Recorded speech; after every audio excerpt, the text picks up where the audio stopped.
Hola muchachos, entonces esta semana nosotros vamos a ver la lección 2.2, relaciones de masa y cantidad de sustancia. Pesos atómicos. Hoy en día podemos medir las masas de átomos individuales con un alto grado de exactitud. Sin embargo, para ello resulta conveniente emplear las unidades de masa atómica o UMA, teniendo en cuenta que cuando hablamos de los átomos estamos hablando de partículas supremamente pequeñas. Entonces, tenemos definido que una UMA corresponde a 1,66054 por 10 a la menos 24 gramos y a su vez un gramo es igual a 6,02214 por 10 a la 23 UMAS. Actualmente, la UMA se define asignando una masa exactamente de 12 UMAS al isótopo de carbono 12. De esta manera, entonces el hidrógeno 1 es de 1,0078 UMAS y el oxígeno 16 es de 15,9949 UMAS. Ahora bien, teniendo en cuenta esos pesos atómicos, también podemos hablar de una masa atómica promedio, teniendo en cuenta que la masa atómica promedio de cada elemento expresada en UMA también se denomina peso atómico. También ya hemos visto que en la naturaleza, en realidad los elementos se dan como una mezcla de isótopos. Y para yo calcular la masa atómica promedio de un elemento, pues entonces voy a tener en cuenta la masa de sus diversos isótopos y sus abundancias relativas. Acá tenemos un ejemplo de cómo determinar la masa atómica promedio del carbono. ¿Sí? Sin embargo, entonces yo acá también les dejo un ejercicio para que ustedes resuelvan. Me dice, la masa atómica del rubidio es de 85,4678 UMAS. Conozco la masa de cada uno de los isótopos, del isótopo del rubidio 85 y del isótopo del rubidio 87. Ahora bien, ¿cómo hago yo para calcular el porcentaje de abundancia de cada isótopo de estos? Esa es la inquietud. Ahora bien, el número de Avogadro. Entonces, nosotros hemos escuchado ese número 6,022 por 10 a la 23, que es conocido como el número de Avogadro. Y ese número también está relacionado con mol. Pero entonces antes de abordar ese tema, vamos a discutir algo sobre cantidades. Cuando nosotros nos dicen un par, rápidamente a nuestra cabeza llega entonces algo referente a dos unidades, ¿cierto? Un par de zapatos, entonces son dos zapatos, un par de medias son dos medias, o cuando nos hablan de una docena de panes, estoy hablando de 12 panes, ¿cierto? Eh, Resulta que existen otras unidades de estos, otros nombres propios de cantidades, como lo es una gruesa, que se refiere a 144 unidades, es decir, 12 docenas de hecho, y una resma. Entonces esta resma, pues de hecho tal vez yo creo que la hemos escuchado cuando hablamos de papel, y corresponde que una resma equivale a 500 unidades. Bueno, cuando nosotros hablamos de mol, entonces también estamos hablando de una cantidad. Y esta mol es un grupo o unidad de medida que se usa para contar números de átomos, moléculas y unidades fórmula de las sustancias. Inclusive aquí yo también puedo adicionar iones. Y así como un par corresponde a 2 unidades, una docena corresponde a 12 unidades, yo también puedo decir que una mol corresponde a 6,02 por 10 a la 23 cosas, ya sean átomos, moléculas, iones o unidades fórmula. Y este número es conocido como la constante de Avogadro o número de Avogadro. Entonces, esto es un afiche, un póster que yo rescato de una página de internet que tiene este título. En esta página, de hecho ya la habíamos visto en la primera clase de química cuando hablábamos de cómo destruir el coronavirus. Esa información también fue extraída de esta página de internet, que de nuevo les recomiendo mucho visitarla para obtener informaciones generales. Entonces aquí nos muestra por un lado Avogadro, por otro lado una imagen de un animal, y entonces nos dice, bueno, la mol, que es igual a 6.022 por 10 a la 23, pero ¿qué es una mol? Entonces, una mol es la cantidad de una sustancia que contiene 6.022 por 10 a la 23 átomos o moléculas. Y está específicamente definida como el número de átomos contenidos en 12 gramos de carbono 12. A este número entonces se le conoce como el número de Avogadro y tiene este símbolo, una N con una A mayúscula como subíndice. Y este número pues se nombró en honor a Amedeo Avogadro, y esto pues fue una sugerencia de un científico francés, Jean Perrin, para reconocer el trabajo realizado por Avogadro. Pero bueno, hemos dicho, una mol es esencialmente este número gigante, ¿cierto? Este número gigante que en notación científica pues lo resumimos de esta manera. Pero entonces una mol es esencialmente 6.022 por 10 a la 23 de algo. En química ese algo suelen ser átomos o moléculas o iones. Entonces yo tengo acá, por ejemplo, 18 gramos de agua, 55.9 gramos de hierro, 32 gramos de oxígeno, 58.4 gramos de cloruro de sodio, 197 gramos de oro y 4 gramos de helio. Entonces, resulta que una mol tiene una masa diferente para elementos diferentes y compuestos diferentes. Entonces eso parece un tanto extraño, ¿no? Parece confuso. Sin embargo, es lo mismo que yo hago, por ejemplo, cuando comparo una docena de elefantes a una docena de ratones, ¿cierto? Aquí tengo una docena de elefantes y una docena de ratones. Sabemos que ellos tienen masas bastante diferentes, pero a su vez corresponden a 12 unidades. Entonces, por ejemplo, yo tengo que una mol de agua corresponde a 18 gramos. Por otro lado, una mol de hierro corresponde a 55.9 gramos. Una mol de oxígeno molecular corresponde a 32 gramos. Una mol de cloruro de sodio corresponde a 58.4 gramos. Una mol de oro corresponde a 197 gramos. Y una mol de helio corresponde a 4 gramos. ¿Ok? Entonces, una mol es frecuentemente referida como la docena de los químicos, ¿sí? Y entonces es una manera fácil de contabilizar números bastante grandes. Al mismo tiempo, yo como determino el número de moles de una sustancia, pues tengo esta relación matemática que es correspondiente a la masa en gramos de la sustancia que yo tenga sobre la masa de una mol de esa sustancia. Entonces ahora vamos a hablar de la masa molar de un elemento. Y ojo cuando hablo de molar, que molar es una palabra diferente a molecular. Cuando yo hablo de masa molar, estoy hablando de la masa de una mol, mientras que cuando yo estoy hablando de masa molecular, estoy hablando de la masa de una molécula.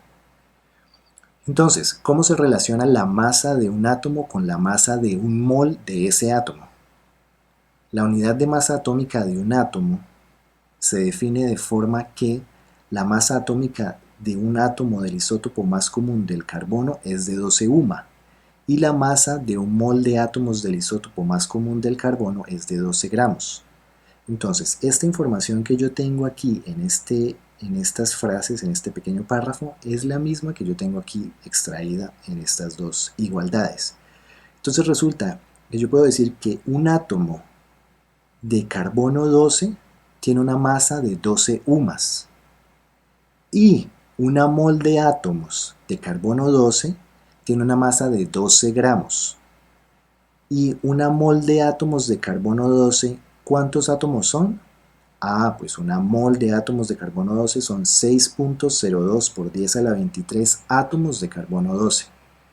Y esta mol de átomos de carbono 12, vemos entonces que la diferencia entre la masa de un átomo y la masa de un mol de átomos entonces está dada por las unidades, y en este caso, como está en gramos, estoy hablando de la masa molar, ¿sí? Puedes encontrar la masa molar de un elemento en la tabla periódica. La masa molar de un elemento es el promedio de la masa atómica de dicho elemento expresada en gramos en lugar de UMAS. Entonces, por ejemplo, la masa molar del hierro es 55.847 gramos. La masa molar del platino es 195.08 gramos. La masa atómica del hierro es 55.847 UMAS y la masa atómica del platino es 195.08 UMAS. Teniendo en cuenta eso que acabamos de mencionar, entonces tenemos planteados estos 3 ejercicios para la realización y revisión de ellos en clase. Antes de continuar con el tema en cuestión, vamos a hacer una pequeña definición sobre compuestos iónicos y compuestos covalentes. Pero para yo poder hacer esa distinción, entonces yo tengo que hablar un poquitico sobre la característica principal de esos compuestos o la diferencia. Y esa diferencia radica en el enlace. Entonces, enlace químico se refiere a las fuerzas de atracción que mantienen unidos los átomos en los compuestos. Existen 2 tipos principales de enlace: el enlace iónico, que es el resultado de la transferencia neta de uno o más electrones de un átomo o grupo de átomos a otro y de las interacciones electrostáticas entre cationes y aniones que se forman. Entonces este enlace iónico, de hecho, lo tenemos acá representado en forma de caricatura con estos 2 átomos, ¿cierto? Donde vemos que cada una de estas bolitas blancas corresponden a sus electrones. Y vemos cómo efectivamente cuando se realiza un enlace iónico es porque uno de esos átomos regala, ¿sí?, un electrón, el otro lo adquiere, ¿sí?, y al hacer esto, al este átomo perder un electrón, pues genera un catión, y este átomo, al ganar un electrón, genera un anión, y es por eso que entonces aparecen estas interacciones electrostáticas entre estas partículas cargadas. Por otro lado, yo tengo el enlace covalente, que es el que resulta de la compartición de uno o más pares de electrones entre 2 átomos. Entonces tengo esta otra situación, donde yo tengo dos átomos, los cuales entonces van a hacer un enlace covalente. Y entonces vemos que cada uno de ellos aporta un electrón para la formación de ese enlace. En ese caso, entonces estamos hablando de un enlace covalente porque resulta de la compartición. Ninguno de ellos ni gana ni pierde un electrón, simplemente los comparten. Entre estos 2 tipos de enlaces representan los 2 extremos. Todos los enlaces entre átomos distintos tienen al menos cierto grado de carácter tanto iónico como covalente. Entonces, algo para adicionar aquí. Nosotros hablamos de enlaces iónicos cuando tenemos un metal enlazado a un no metal, porque los metales tienden a formar cationes, mientras que los no metales tienden a formar aniones. Entonces, un enlace iónico se caracteriza por la presencia de un metal y un no metal, mientras que un enlace covalente se caracteriza por compartir electrones, y esto suele suceder cuando los 2 elementos involucrados corresponden a 2 no metales. Entonces eso es bastante importante tenerlo en cuenta de ahora en adelante. Si los elementos involucrados son metal no metal o si los 2 son no metales los 2, y esto me va a dar una idea sobre qué tipo de enlace químico tengo, si es un enlace iónico o un enlace covalente. Entonces, ya vimos la masa molar de un elemento, o sea, la masa de un mol de átomos de un elemento. Ahora vamos a hablar de la masa molar de un compuesto. Pero recuerden, tenemos compuestos iónicos y tenemos compuestos covalentes.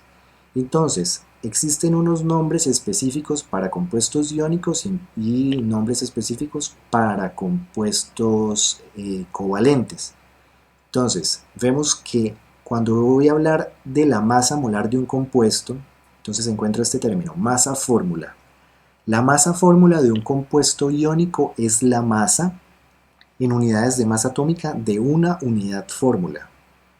Su masa molar es la masa en gramos de un mol de unidades fórmula. Entonces yo hablo de unidades fórmula cuando estoy hablando de compuestos iónicos, ¿sí? Un ejemplo de ese compuesto iónico entonces es el cloruro de calcio. En el cloruro de calcio yo tengo un átomo de calcio y tengo dos átomos de cloro. Entonces aquí vamos a sumar las masas de cada uno de esos átomos en UMAS, podemos ver acá.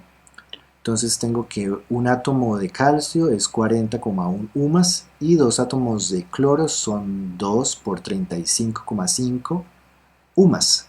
Esto me da aquí, y cuando entonces yo voy a determinar la masa fórmula del cloruro de calcio tengo 111,1 UMAS. Y si yo voy a hablar de la masa de un mol de unidades fórmula de cloruro de calcio, o sea de 6.02 por 10 a la 23 unidades fórmula, entonces vemos cómo pasamos de las sumas a gramos, ¿sí? Y entonces por eso yo digo que la masa molar, o sea la masa de un mol de unidades fórmula de cloruro de calcio es 111,1 gramos por mol. Ahora bien, yo voy a hablar de masa molecular, que de hecho es el mismo concepto, pero solamente que ahora voy a tener en cuenta un compuesto covalente, ¿sí? Entonces por eso yo hablo de masa molecular. Si hablo de masa fórmula, estoy hablando de un compuesto iónico. Si hablo de masa molecular, estoy hablando de un compuesto covalente. Entonces, la masa molecular de un compuesto covalente es la masa en unidades de masa atómica de una molécula. Su masa molar es la masa en gramos de un mol de sus moléculas. Entonces tengo este compuesto, el etanol, que es un compuesto covalente. Vemos que tiene 2 átomos de carbono, 6 átomos de hidrógeno y un átomo de oxígeno. Entonces vemos aquí las masas en UMAS de cada uno de esos átomos y vemos la masa molecular, porque es la masa de una molécula. Es la masa molecular de etanol, que es correspondiente a 46,0 UMAS. Pero si yo voy a hablar de la masa de un mol de moléculas, o sea, la masa de 6.02 por 10 a la 23 moléculas, es este mismo número, pero en gramos. ¿Por qué? Porque estoy considerando un mol, o sea, 6.02 por 10 a la 23, o sea, muchísimas moléculas de etanol. Entonces, la masa molar de etanol corresponde a 46,0 gramos por mol. Entonces, cuando yo hablo de masa molar, ahora vamos a ver otro ejemplo. Yo tengo una molécula de agua, ¿cierto? Una molécula de agua que está formada por un átomo de oxígeno y 2 de hidrógenos. Entonces, cuando yo miro a la molécula individual, yo puedo decir que una molécula de agua tiene una masa de 18 UMAS. ¿Sí? La masa molecular del agua es de 18 UMAS. Pero en realidad, en la vida cotidiana, yo no puedo determinar la masa de una molécula individual. De hecho, en una muestra de laboratorio yo tengo una gran cantidad de moléculas. Entonces, por ejemplo, en una muestra de laboratorio, una mol de agua que correspondería a ¿cuántas moléculas de agua? A 6.02 por 10 a la 23 moléculas de agua. Una mol de agua tiene una masa de 18 gramos. Entonces, la relación entre una sola molécula y su masa, y un mol y su masa empleando al agua como ejemplo. Otras relaciones molares yo las puedo establecer entonces con estas sustancias que yo tengo acá. Entonces vamos a comenzar. Vemos aquí una tabla donde tengo el nombre de unas sustancias, su fórmula, su peso fórmula, la masa molar, o sea la masa de un mol de ellas, y el número y tipo de partículas que hay en un mol. Entonces vamos a comenzar con el nitrógeno atómico. Nitrógeno atómico, entonces la fórmula es N, un átomo de nitrógeno. ¿Cuál es el peso fórmula? 14 UMAS, porque es el peso de un solo átomo, por eso está en UMAS. Ahora bien, ¿cuál sería la masa molar? Como estamos hablando de masa molar, estoy hablando de la masa de un mol, o sea de 6.02 por 10 a la 23 átomos. Y vemos que es el mismo valor, solamente que ahora está en gramos. ¿Y qué número y tipo de partículas tengo en un mol? Pues tengo 6.022 por 10 a la 23 átomos de nitrógeno. Ahora vamos a revisar al nitrógeno molecular, que su fórmula es N2, o sea, que es una molécula con dos átomos de nitrógeno.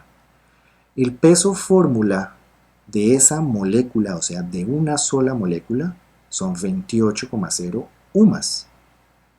Pero si yo voy a considerar la masa molar, yo estoy hablando de la masa de un mol de moléculas, que corresponde a 28,0 gramos por mol. Cuando yo miro el número y tipo de partículas que tengo en un mol, yo puedo decir que tengo 6.022 por 10 a la 23 moléculas de nitrógeno, N2, o al mismo tiempo yo puedo decir que tengo dos veces el número de Avogadro por átomos de nitrógeno, teniendo en cuenta que cada molécula tiene dos átomos de nitrógeno. Ahora vamos a ver al elemento plata. La fórmula Ag, el peso fórmula 107,9 UMAS, porque es la masa de un átomo. Pero si yo voy a hablar de la masa molar, sería la masa de un mol de átomos, o sea 107,9 gramos por mol. Y aquí entonces yo tengo 6.022 por 10 a la 23 átomos de plata. Ahora vamos a revisar los iones. Entonces es esta especie menos un electrón. Entonces el peso fórmula es 107,9. De hecho vemos que el peso fórmula de un ion plata es igual a la plata. ¿Por qué tenemos esta igualdad? Y bueno, este 107,9 corresponde a la masa de un catión plata y la masa molar corresponde a 107,9 gramos por mol. O sea que sería la masa de un mol de cationes. Por eso lo damos en gramos por mol. Y cuando miro el número y tipo de partículas, entonces yo tengo que en una mol tengo 6.022 por 10 a la 23 iones de plata. Ahora miremos este compuesto iónico, ¿sí? Que es el cloruro de bario. Tengo un no metal, tengo un metal, cloruro de bario. Su fórmula es BaCl2. El peso fórmula de una sola unidad fórmula de esto es 208,2, ¿sí? Y la masa molar es 208,2 gramos por mol. Pero como estamos hablando de masa molar, tenemos que tener en cuenta que es 6.022 por 10 a la 23 unidades fórmula de cloruro de bario. Ahora vamos a ver el número y tipo de partículas que hay en un mol. Entonces, en un mol de cloruro de bario yo tengo 6.022 por 10 a la 23 unidades de cloruro de bario. Si lo analizo por iones, yo tengo 6.022 por 10 a la 23 iones de bario, y teniendo en cuenta que tengo acá un cloro con este subíndice 2, entonces en realidad tengo dos veces 6.022 por 10 a la 23 iones cloruro. Masa molar. Entonces, ¿por qué es importante poder determinar la masa molar de una sustancia? ¿Y por qué es importante tener un uso apropiado de las moles? Entonces, nos dice acá, no es posible relacionar directamente la masa de una sustancia con la masa de una segunda. Es necesario primero convertir una de las masas a moles. Entonces, en realidad, cuando yo tengo reacciones como esta que yo estoy mostrando acá, de hecho, yo no puedo simplemente decir que 20 gramos de dióxido de carbono reaccionan con 8 gramos de oxígeno. En realidad, una manera más apropiada de hacerlo es observar la estequiometría de la reacción y observar, por ejemplo, cuántas moles de un reactivo reaccionan con otro reactivo. Entonces aquí, por ejemplo, yo veo que una mol de dióxido de carbono reacciona con 3 moles de hidrógeno. Entonces, se pueden usar las ecuaciones químicas balanceadas y el número de moles de cada sustancia para determinar las masas de reactivos o de productos. Entonces, cuando hacemos una reacción química, en realidad el proceso que hacemos es, primero, esos gramos del reactivo con esos gramos del reactivo yo puedo determinar las moles del reactivo. Basándonos en esta ecuación yo puedo ver estas moles de reactivo, cuántas moles de producto van a dar, y esas moles de producto yo las puedo posteriormente convertir a gramos de producto. Entonces, de nuevo, siempre vamos a realizar una relación en términos de moles, y a partir de esas moles yo puedo calcular entonces los gramos que necesito de los reactivos o los gramos que voy a producir. Teniendo en cuenta esto, si yo quisiera hacer 500 gramos de metanol de acuerdo con esta ecuación química, ¿cuántos moles de metanol hay en 500 gramos de metanol? Y al mismo tiempo, ¿cuántos gramos de CO2 se necesitarán para preparar 500 gramos de metanol? Entonces yo ahí debo establecer una relación molar. A su vez, teniendo en cuenta eso que hemos hablado hasta ahora de masa molar, masa molecular, vamos a hacer estos ejercicios que están planteados aquí para revisión durante la clase. Determinación del porcentaje en masa. Entonces, todos estos ejercicios, todos estos conceptos de relaciones en masa, en realidad nos sirven para la identificación de sustancias químicas. Entonces, un ejemplo lo tenemos acá. Esta es una sustancia de tipo, un compuesto de tipo orgánico, es el geraniol. De hecho vemos que su composición es carbono, hidrógeno y oxígeno. Y por ende él tiene una fórmula molecular que ustedes ya deberían saber determinar. Entonces acá me dicen determinar el porcentaje en masa de cada elemento. ¿Cómo voy a hacer eso? Primero, pues yo voy a determinar la masa molar del geraniol, de una mol, y es 154 gramos por mol. Al mismo tiempo, de acuerdo a esa fórmula molecular, yo puedo decir que una mol de geraniol contiene 10 moles de carbono. Entonces, 10 moles de carbono, teniendo en cuenta que una mol de carbono tiene 12 gramos de carbono, entonces acá vemos un factor unitario, yo puedo decir que de esa masa molar, esos 154 gramos por mol que tiene el geraniol, 120 corresponden a carbono. Y entonces de esa manera yo puedo determinar el porcentaje en masa de carbono que hay en el geraniol. 120 gramos de carbono sobre 154 gramos de geraniol por 100, entonces el 77.9% de la masa del geraniol corresponde a carbono. De la misma manera, entonces, ¿cuál es el porcentaje en masa de hidrógeno y el porcentaje en masa de oxígeno? A su vez, ¿cómo haríamos entonces la composición porcentual en masa de cada uno de estos elementos en el ácido nítrico? También yo puedo hacer la determinación de fórmulas químicas. Entonces, yo tengo un compuesto desconocido, el cual fue sometido a un análisis químico y me reportan que dicho compuesto presenta elementos como sodio, cloro y oxígeno. Tenemos esos tres elementos en un compuesto desconocido y nos dan unas proporciones en términos de porcentaje. De hecho, como veo que tengo un metal y un no metal, ya puedo estar pensando que estoy hablando de un compuesto iónico. Entonces, vemos que estos porcentajes en total nos dan un 100%. Entonces debo encontrar el número relativo de átomos de sodio, cloro y oxígeno en la unidad fórmula del compuesto. Entonces yo puedo asumir que este 100%, en realidad yo puedo asumir que 100% también corresponde a 100 gramos. Entonces estos porcentajes los voy a tomar en términos de gramos. Entonces este 18.8% de sodio voy a asumir que es 18.8 gramos de sodio. 29% de cloro va a ser 29 gramos de cloro y 52.2% de oxígeno van a ser 52.2 gramos de oxígeno. Entonces yo podría determinar el número de moles de sodio. ¿Cómo? Tomando esta masa de sodio y gracias a este factor unitario, el cual me dice que una mol de sodio corresponde a 23 gramos de sodio. Entonces estos 18.8 gramos de sodio, ¿cuántas moles son? vemos que tengo un valor de 0.817 moles de sodio.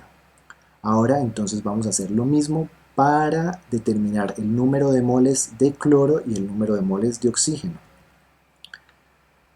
Como los átomos se combinan en proporciones de números enteros, entonces yo determiné que el número de moles de cloro también correspondía a 0.817 y el número de moles de oxígeno correspondía a 3.26.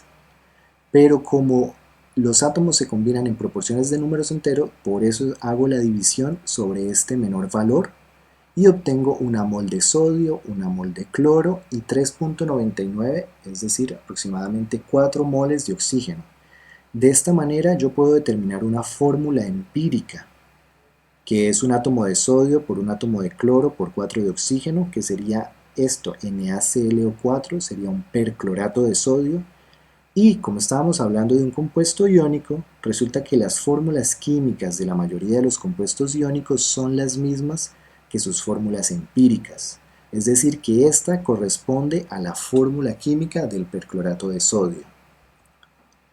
Ahora bien, cuando yo tengo un compuesto que la fórmula empírica difiere de la fórmula molecular, entonces volvemos a hacer un ejercicio, pero en este caso yo tengo un compuesto que por su composición veo que tengo un no metal, un no metal y un no metal, entonces es bastante probable que corresponda a un compuesto covalente.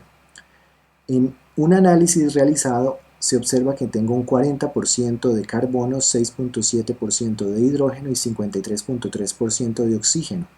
Entonces este porcentaje lo voy a convertir a gramos y de esta manera puedo decir que tengo 40 gramos de carbono, 6.7 gramos de hidrógeno y 53.3 gramos de oxígeno. Así, entonces voy a determinar el número de moles de carbono, teniendo en cuenta este número y el factor unitario que me dice que una mol de carbono corresponde a 12 gramos de carbono. De esta manera, entonces determino también el número de moles de hidrógeno, que sería cuánto, el número de moles de oxígeno, que sería cuánto, y entonces voy a determinar una fórmula empírica. Adicionalmente, el trabajo experimental me dice que un análisis dimensional permite determinar que la masa molar del compuesto es de 90 gramos por mol. Entonces la masa molecular es de 90 UMAS. ¿Cómo puedo relacionar esta información con la fórmula empírica? Otro de los análisis empleados para determinar la composición de una muestra y poder determinar una fórmula química son los análisis por combustión. Millones de compuestos contienen carbono, hidrógeno y oxígeno.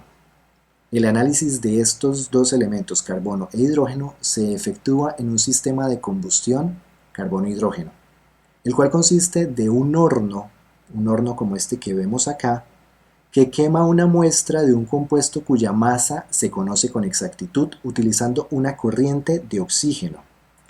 El carbono e hidrógeno de la muestra se convierten, entonces el carbono se convierte en dióxido de carbono y el hidrógeno se convierte en vapor de agua. Ese vapor de agua entonces va a ser detectado por un absorbente que tienen en una primera cámara y ese absorbente va a ser el perclorato de magnesio y el dióxido de carbono va a ser detectado por una segunda cámara, la cual tiene un absorbente de CO2 y esto corresponde a hidróxido de sodio suspendido en una lana de vidrio. De esta manera se determina la cantidad de hidrógeno y la cantidad de carbono. Si está presente un tercer elemento en el compuesto, su masa puede determinarse restando a la masa original del compuesto las masas de carbono y de hidrógeno. Entonces, teniendo en cuenta ese principio, se puede establecer problemas para analizar la composición de compuestos orgánicos como la glucosa. Entonces aquí tenemos un ejemplo. Vemos que tenemos que determinar la composición porcentual de carbono, hidrógeno y oxígeno y de esta manera entonces podríamos determinar también una fórmula molecular. A su vez, otro de los análisis teniendo en cuenta las relaciones de masa es la pureza de muestras. Entonces, el porcentaje de pureza es el porcentaje en masa de una sustancia específica en una muestra impura. Resulta que casi ninguna de las sustancias que se encuentran en los estantes de reactivo del laboratorio es 100% pura. Un ejemplo es el hidróxido de sodio grado reactivo, el cual dice que tiene una pureza del 98.2% en masa. Entonces, gracias a este porcentaje, también podemos establecer que 1.8% de la masa de ese reactivo corresponde ¿a qué? A impurezas. Y gracias a estos porcentajes yo puedo entonces establecer unos factores unitarios. Por ejemplo, que por cada 100 gramos de muestra, 98.2 gramos corresponden a hidróxido de sodio. Que por cada 100 gramos de muestra, 1.8 gramos corresponden a impurezas. Y que hay 1.8 gramos de impurezas por cada 98.2 gramos de hidróxido de sodio. Teniendo en cuenta entonces esos porcentajes y esos factores unitarios que yo puedo establecer, ¿cómo podríamos resolver estos ejercicios que se encuentran aquí planteados?